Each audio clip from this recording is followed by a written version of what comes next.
Este programa é livre para todos os públicos. O Senhor esteja convosco. Ele está no meio de nós. Proclamação do Evangelho de Jesus Cristo, segundo Marcos. Glória a vós, Senhor. Naquele tempo, as autoridades mandaram alguns fariseus e alguns partidários de Herodes para apanharem Jesus em alguma palavra. Quando chegaram, disseram a Jesus: Mestre, sabemos que tu és verdadeiro e não dás preferência a ninguém. Com efeito, tu não olhas para a aparência do homem, mas ensina com verdade o caminho de Deus. Dize-nos, é lícito ou não pagar o imposto a César? Devemos pagar ou não? Jesus percebeu a hipocrisia deles e respondeu: Por que me tentais? Trazei-me uma moeda para que eu a veja. Eles levaram a moeda e Jesus perguntou: De quem é a figura na inscrição que estão nesta moeda? Eles responderam: De César. Então Jesus disse: Dai, pois, a César o que é de César e a Deus o que é de Deus. E eles ficaram admirados com Jesus. Palavra da salvação. Glória a vós, Senhor. Podemos cantar novamente o refrão do salmo de hoje? Coração do justo é firme e confiante no Senhor.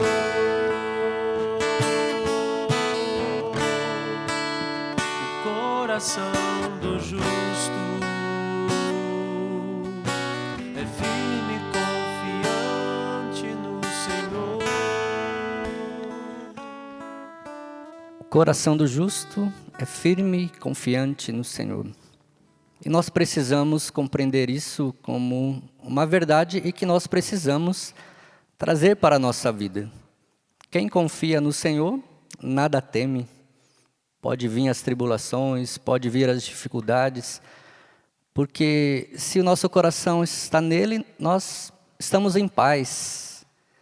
E o cristão não pode perder a paz, porque se perde a paz, se revolta, se perde a paz, murmura, se perde a paz, não é? Em vez de procurar o Senhor, vamos nos afastando dele. E o Senhor está nos falando no Evangelho de hoje o seguinte: dai a Deus o que é de Deus e a César o que é de César. Ou seja, todos nós também temos, não é, como pessoas civis, não é? Nós temos os nossos direitos e precisamos cumprir os nossos direitos. Mas o Senhor está dizendo para dar a Deus o que é de Deus, então Deus em primeiro lugar, fazendo também aquilo que é devido às autoridades, porque toda autoridade é constituída por Deus, seja ela boa ou não, é constituída por Deus, vem de Deus. O que aquela autoridade nos pedia a fazer, não é? Os governantes, ou seja, aquilo que nós tocamos na nossa sociedade, nós vamos fazer aquilo que é bom. O que não é bom, a gente deixa de lado. E obedece a Deus, primeiramente.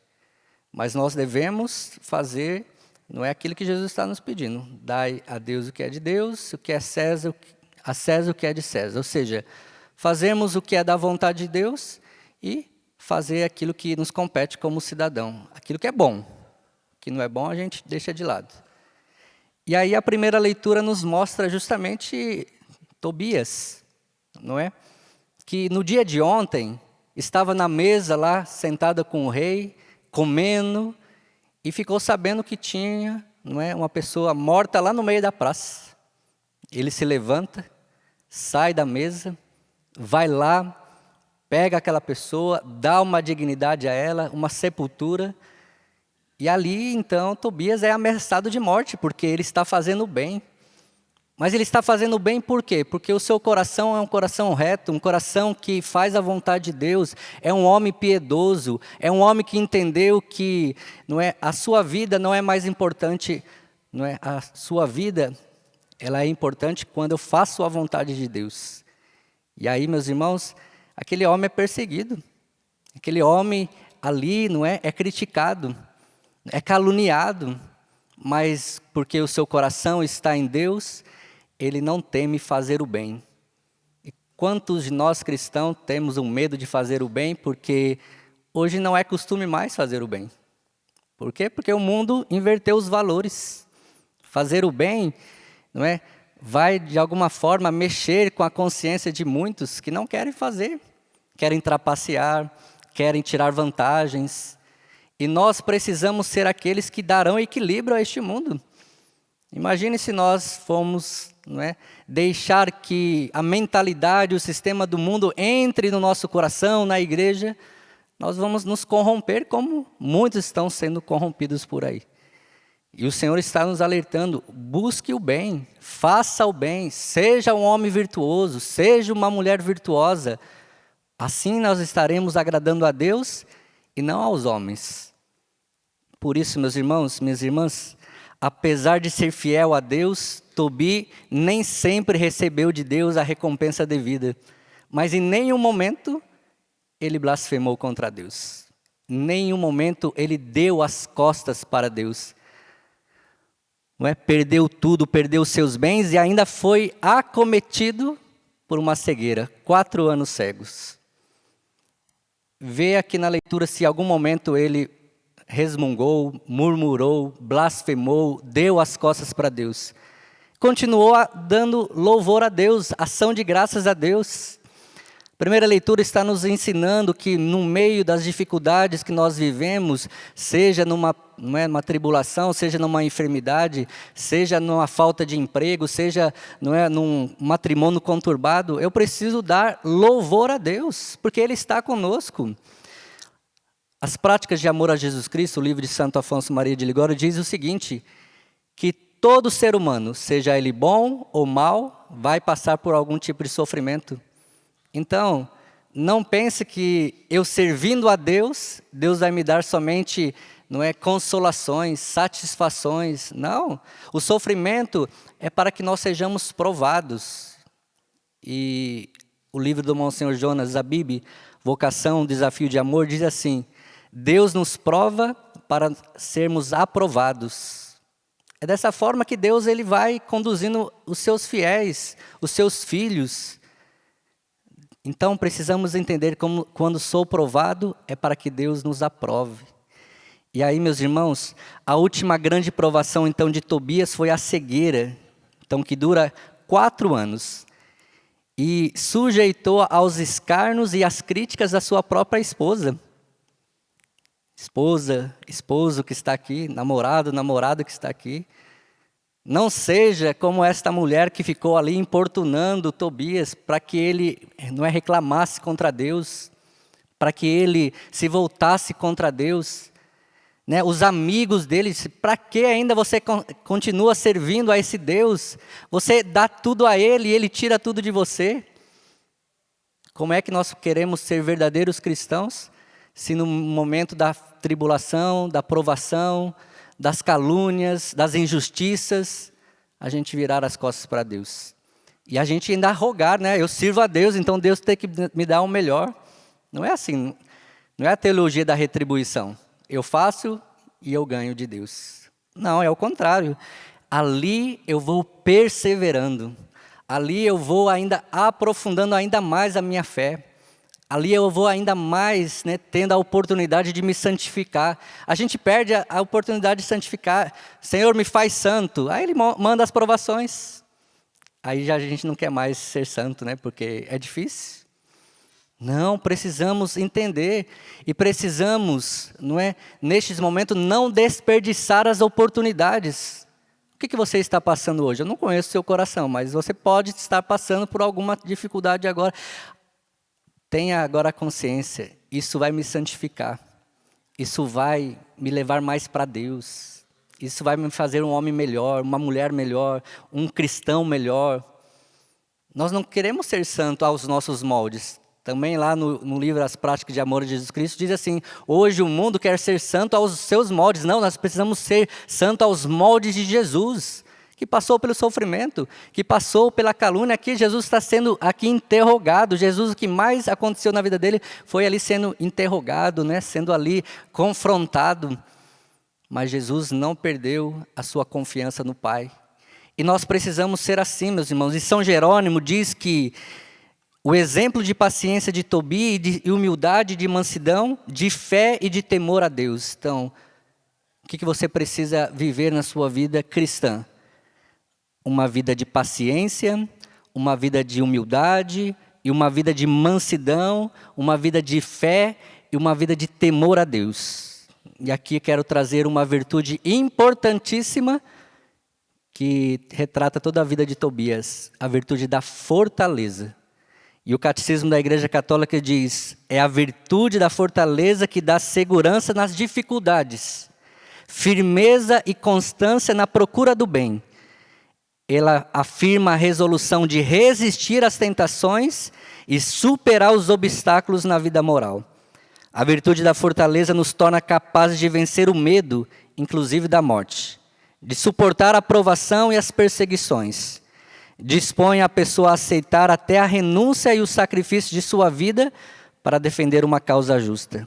Minha força e meu canto é o Senhor. No mundo tereis tribulações, mas tende coragem. Eu venci o mundo. Será que você tem pedido a Deus a virtude da fortaleza? Porque a virtude da fortaleza está dizendo que é para que eu seja constante, para que diante do medo eu possa superar os obstáculos, para diante das perseguições eu me mantenha fiel diante de Deus. É o que Tobias viveu, a virtude da fortaleza e o dom do Espírito, que é o dom da paciência. Não blasfemou, teve ali coragem. E o padre Francisco Faus, da Opus Dei, diz o seguinte: quem vive de fé entende muito bem o belo conselho de Eclesiástico. Sofre as demoras de Deus, dedica-te a Deus, espere com paciência, aceita tudo o que te acontecer, na dor permanece firme, na humilhação tem paciência, pois é pelo fogo que se experimenta o ouro e a prata, e os homens agradáveis a Deus pelo cadinho da humilhação. Nós temos todo um itinerário para seguir, mas nós esquecemos das palavras do Senhor, nós esquecemos o que o Catecismo da Igreja Católica nos fala, que os santos nos orientam. E aí, meus irmãos e minhas irmãs, nós vamos definhando na nossa vida cristã. Por isso, hoje, temos cristãos aí molengas, né? Desculpa dizer assim, eu também me incluo nisso. Mas nós precisamos ter cristãos de fortaleza, de espírito, não é, de um espírito de retidão, que não tem medo, né, de colocar a sua fé à prova. Porque o que acontece? Quando nós estamos dentro da igreja, aqui é fácil. Você olha para a pessoa do lado, essa aqui também comunga da mesma fé que eu, ela vive os mesmos princípios que eu. E lá fora, quando você foi questionado, você vai dar o mesmo testemunho? Você vai realmente, não é, colocar a sua vida ali em risco? Porque se eu falar a verdade, você vai ser perseguido, você vai tirar suas facilidades, vai tirar o nosso comodismo, e nós vamos, não é, deixando que o mundo entre no nosso coração, que as coisas do mundo vai entrando nas coisas da igreja, naquilo que é sagrado, e a gente vai perdendo os princípios. Então, peça ao Senhor hoje o dom da fortaleza. E aqui quero dizer para você, já passei por 6 cirurgias. Fimose, apendicite, não é? Tireoide, pedra na vesícula, safena, varizes, pancreatite, tive úlcera, fui atropelado na calçada, arrastado para... Mas em nenhum momento eu blasfemei contra Deus. Deus me chamou com 17 anos para ser padre, eu fui ordenado com 39. Era para mim ser ordenado com 25 anos. E nem por isso eu voltei o meu coração contra Deus. Esperei 22 anos para ser padre. Olha, foi difícil esperar. Mas meu coração estava nele. Quando eu me ordenei padre, com 10 dias eu peguei o Covid, com 50% de pulmão. Falei, Jesus, demorei tanto, você vai me levar agora? Esperei tanto para ser padre. Ano passado, no Rio de Janeiro, né, fui acometido por uma pancreatite com a pedra na vesícula. Falei, Jesus, não tem nenhum ano de padre, vai me levar de novo? Porque o médico me falou, você tem 40% de óbito, via óbito. Mas em nenhum momento, naquele momento, eu não pedi, Jesus, me cura. Jesus, cura essa pancreatite. Jesus, cure o Covid. Em nenhum momento eu fiz isso. Falei, Senhor, faça a sua vontade. Esses 10 dias de padre já foi suficiente, mas eu queria mais um pouco. Mas, se é da sua vontade, estou nas suas mãos. Estou trazendo um pouco rapidinho da minha vida para você entender. Porque desde criança eu tive sopro no coração, tive aquela doença toxoplasmose. Nossa, eu tenho vários cortes, quebrei o braço. Aí o médico engessou meu braço errado, engessou assim, era para engessar assim. Teve que ir no médico, com 7 anos de idade, o médico pediu para virar o meu rosto para o lado, ele pegou, sem anestesia nenhuma, quebrou meu braço de novo. Olha, eu passei por muitas dificuldades em questão de saúde, de doença, mas estou aqui firme. Mas por quê? Porque o meu coração está em Deus, estava nele e vai continuar nele. E o seu coração precisa também ser assim. Um coração que no meio das dificuldades, no meio das tribulações, eu não vou dizer, eu te sirvo, Senhor, então o Senhor me dá isso. Não, eu te sirvo e se o Senhor não me dá, eu vou continuar te servindo da mesma forma. Que foi o que aconteceu com Tobit. E por isso nós precisamos louvar a Deus, bendizer a Deus, como nós cantamos no início. Tudo é glória de Deus, tudo é graça de Deus. E que o Senhor nos dê esse coração, um coração confiante, como nós cantamos no Salmo de hoje. Louvado seja nosso Senhor Jesus Cristo. Para sempre seja louvado.